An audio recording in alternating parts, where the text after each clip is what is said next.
Oh, it's a bit fresh today.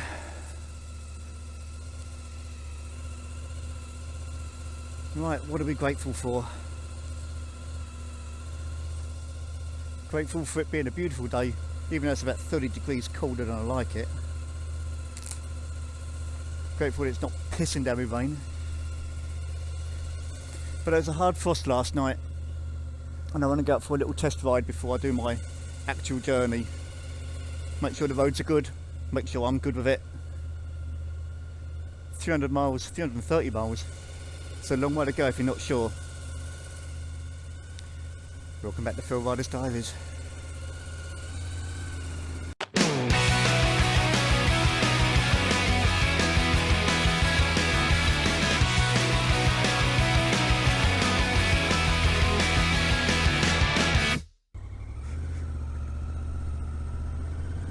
So because I don't normally ride in the cold so often, I need to go down to Halfords for things like anti-mist spray, would you believe? Because I'm a glasses wearer, and even though I've got a pin lock, anyone who wears glasses will know the difficulty of trying to see through what is effectively 3 layers of glass. I'll tell you what, that feels a bit slippery. Is it me? Probably. But I'd rather err on the side of caution and be wrong than the other way round.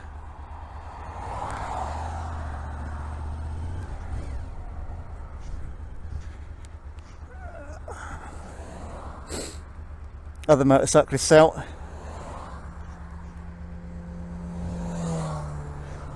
Can't be so bad if he's out.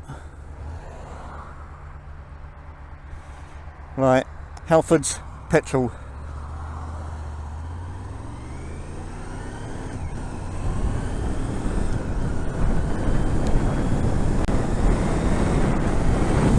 And then we're out of here.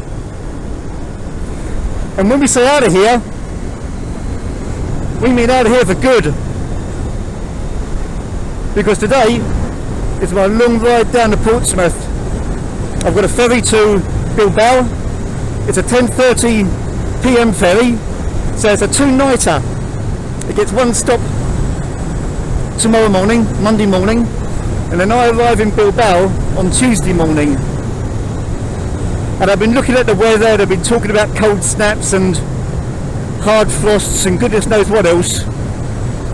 And on a day like this with the bright sunshine, you're not so concerned. What you're concerned about is areas like this, in shadow, where naturally the sun doesn't get, and with the ground temperature of about 3 or 4 degrees,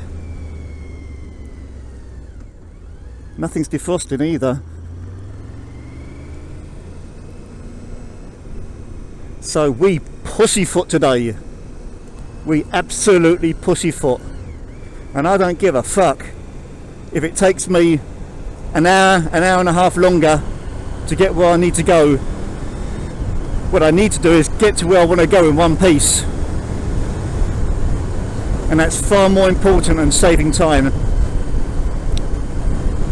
Plus, with leaving at midday, it gives me a ridiculous amount of time. I get 10 hours to get to Portsmouth, which is exactly what you want. I don't want to be rushing, and I don't want any hold-ups, and if I do, I want plenty of time to get through them.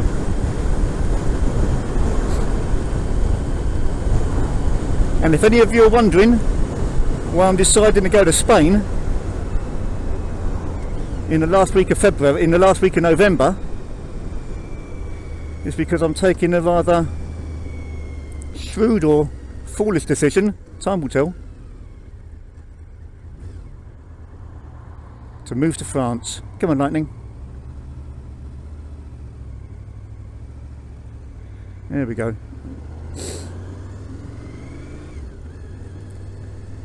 So even just there, standing still for not even 30 seconds, and my glasses are steaming up.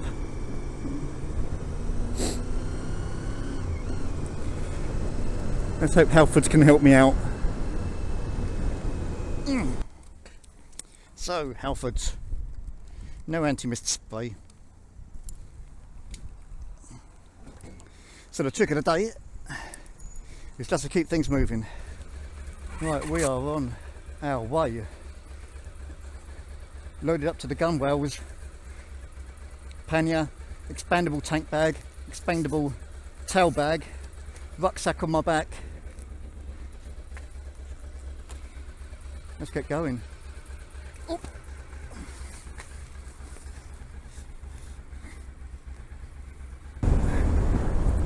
Have to remember I'm stopping a lot of extra weight this time, and that weight is in a different place. A lot of it's high up.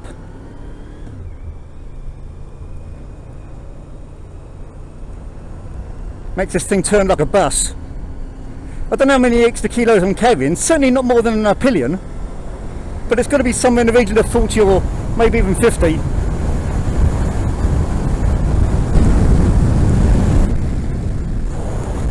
It's actually quite funny, with the tank bag on, and you can see my little sat-nav screen, it's providing a little flip up, so I'm not getting a normal buffeting in the chest and the chin that I'd normally get.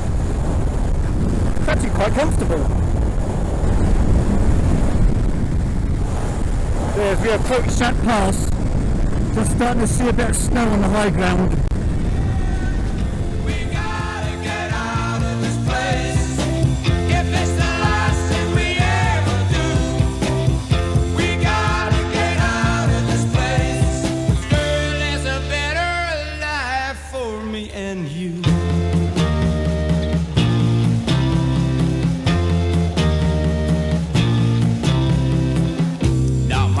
You're so young and pretty, and one thing I know is true, yeah, you'll be dead before your time is due. Know it.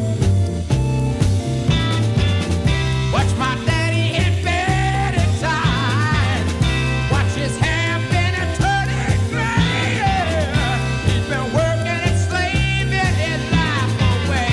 I know he's been working so hard.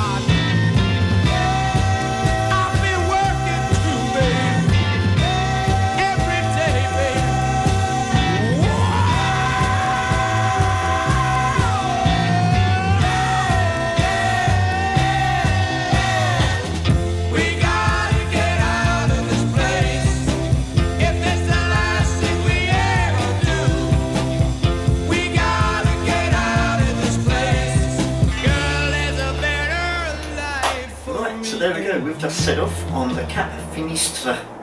We're going to head to Bilbao. It's going to take about 34 hours, something like that. We're on the slow boat, and that just suits me fine because it kind of gives me a day off between 2 days of long riding. Today was Penrith to Portsmouth. It's 330 miles. 330 miles at 5 degrees centigrade, no less. Now, it wasn't so bad, to be perfectly honest. The worst thing was the frozen toes. You can't do an awful lot about that unless you've got these electrically heated socks, which I don't have. I've got hot grips on the bike, which is great for the hands, and I had layer upon layer. I had a base layer on, and then I've got a jumper on top of that, and then I've got a Cumbria jacket, and then just to top it all off I've got a one-piece waterproof, which is basically a windjammer, and that kept the best part of the cold out. The reason for this is that you don't want to be thinking about how wet you are, how damp you are, how cold you are when you're riding your bike, especially on a long period of time. You want to be comfortable on the bike. You don't want to keep on thinking about it because you want to be thinking about the road.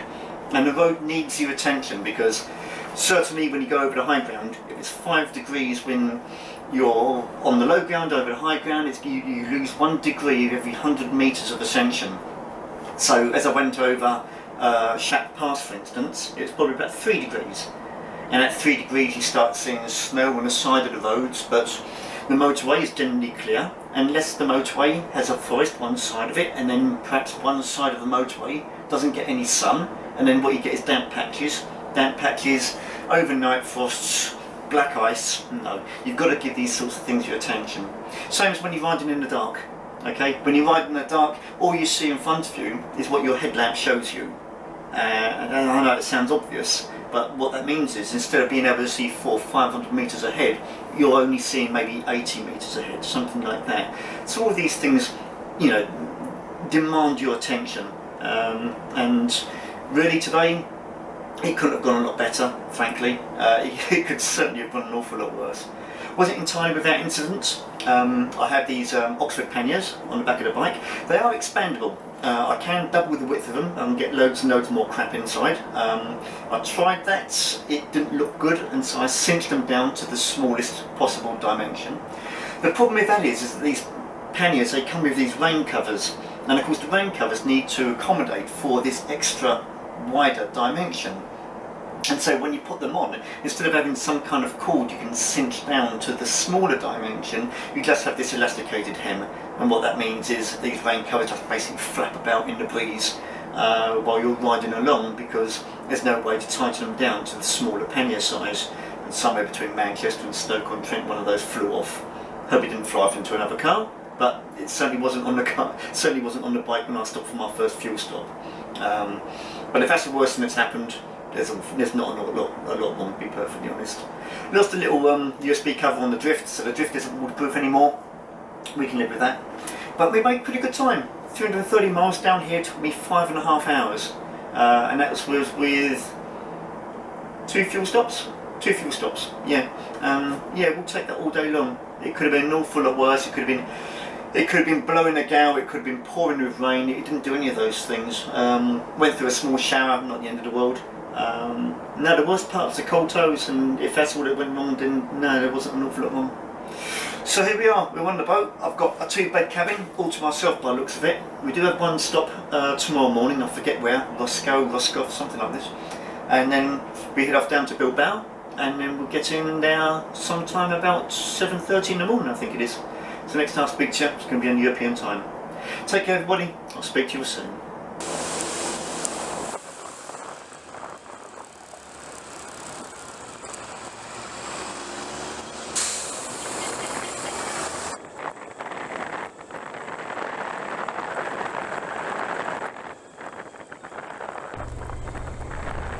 Buenos dias, España! I was expecting you to be a little bit warmer than this. And it's only going to be a flying visit, I'm afraid, because first stop is going to be Bayonne. Well, I imagine I'll do a quick fuel stop, and then after that we're off to Tarbes. That's the first time I've actually gone into France, south of France, via Spain. It's actually quite a nice way of doing it. What would have happened if I'd gone my usual routes? I would have got to Portsmouth, gone down to somewhere like Caen or Poole or maybe Southampton.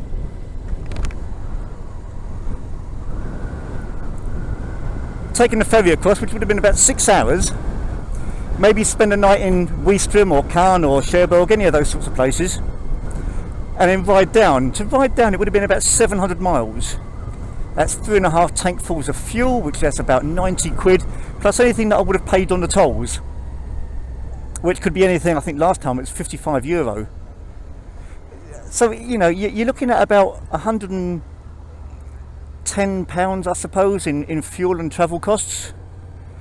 And then, of course, you've got your ferry added into that, which would have been about 60 quid.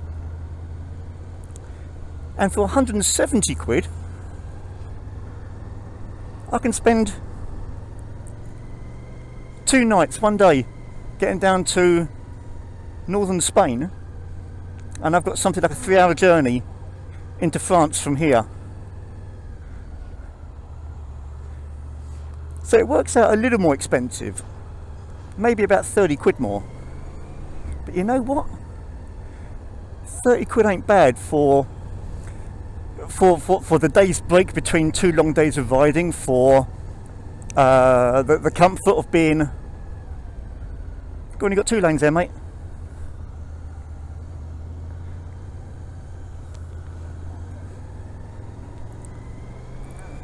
For the leisurely process of it all, that was a good thing. Took a day's break and made it a bit more worthwhile like that.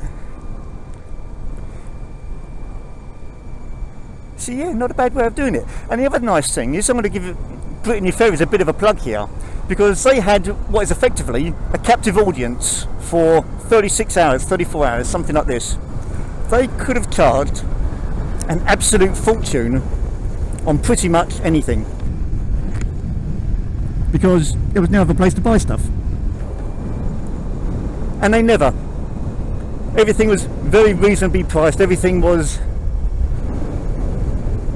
pretty okay, to be perfectly honest. Well, that sun is right in my face. We'll do something about that.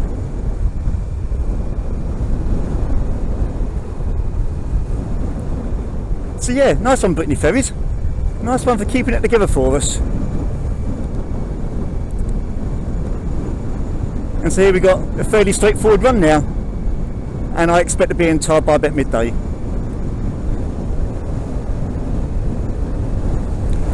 Any of the stuff that's not so good?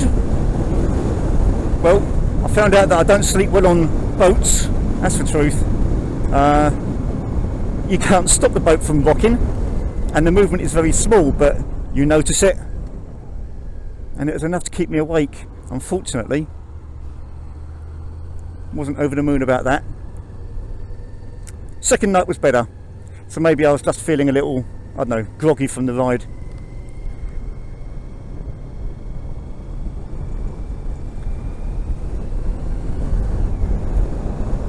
But no other complaints, not really. What was funny was, apart from the boat being only half full,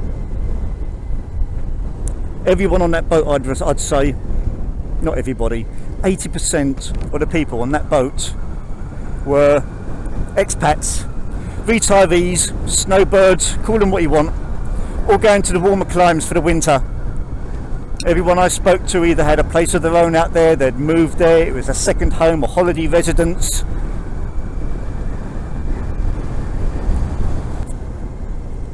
Here we go, sun in your face the whole way. Oh Jesus. One of the things I should have done, which I forgot about, I won't forget next time. 36 hours on that boat, 34 hours, not once did I think to clean my visor. So it's bizarre really, but as a glasses wearer and with the sun in my face, I'm looking through my glasses, my sun visor, my pin lock for the anti-mist, and the actual visor itself.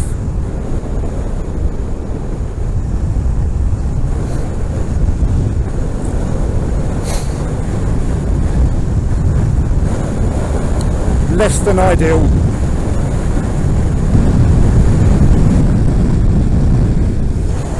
Right, given the choice between bright sunshine or fog, I'll take the bright sunshine.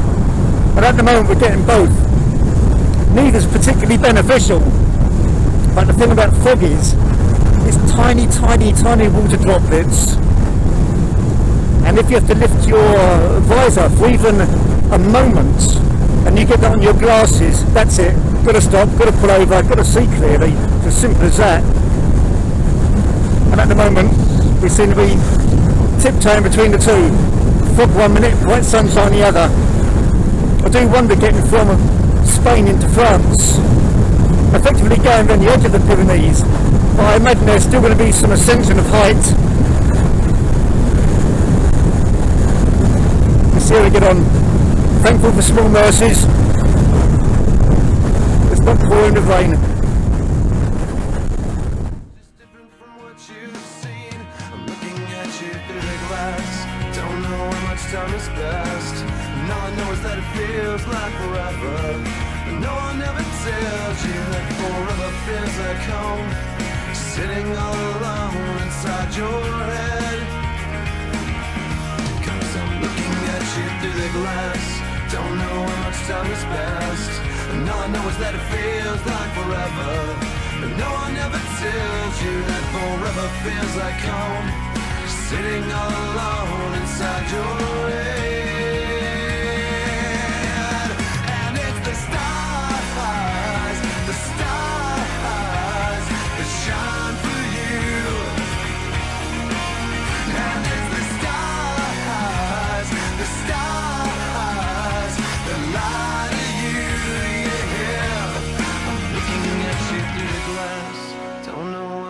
is past. Oh God, it feels like forever, but no one ever tells you that forever feels like home, sitting all alone inside your head. Cause I'm looking at you through the glass, don't know how much time has passed. All I know is that it feels like forever, but no one ever tells you that forever feels like home, sitting all alone inside your head. And it's the stars that shine for you, yeah. Right, so here we go. This is me for the foreseeable future. I'm here in Tub. I got here on Tuesday afternoon, staying with a friend of mine. And this is going to be home for now, for a while. We'll see how we get on. I've got a couple of weeks here. I'll be back home for Christmas. After Christmas, I'll do the Goa thing like I normally do. And then when I leave Goa, instead of going back to the UK, I come back here to France. And this is my choice now. I love the Lake District. I loved it for all its beauty and all its simplicity. It was a really simple, more beautiful way of life after London. But it just never ticked enough boxes. And this place ticks boxes. So I've got the Pyrenees range. You can't see it on the camera. Just out of shot there. And it looks magnificent because it's snow-capped at the moment. I've got blue skies. It's somewhere in the teens at the end of November, and I'll take that every day of the week. I understand the UK's in a bit of a cold snap at the moment, and I know what that feels like as well. And I don't know if I can stay here. I don't know what's going to happen with Brexit. I don't know what's going to happen with the UK residency as far as the EU's concerned after that's decided upon. But I know I can spend the next 4 or 5 years waiting for governments to make decisions on that, and I haven't got 4 or 5 years to spare to wait. I'm not that patient. So I'm here now. And if I only get 6 months out of it, or a year, or whatever it might be, then that's what we'll take. At least we know we did it. But for now, for the foreseeable, this is my lifestyle, and this is my life, and this is how I'm going to live it. And that's important because when you look upon all the people who really made decisions as far as their lives were concerned, from Chris McCandless, Alexander Supertramp, right up to Ferris Bueller, they all got it. And that's what I'm doing now. Now, come spring next year, I'll be out on the bike again. Only this time I'm going to be on the wrong side of the road, and I'm going to be up in the Pyrenees mountains. And hopefully I'll get to show you about that as well. So take care everybody, and I'll see you all soon.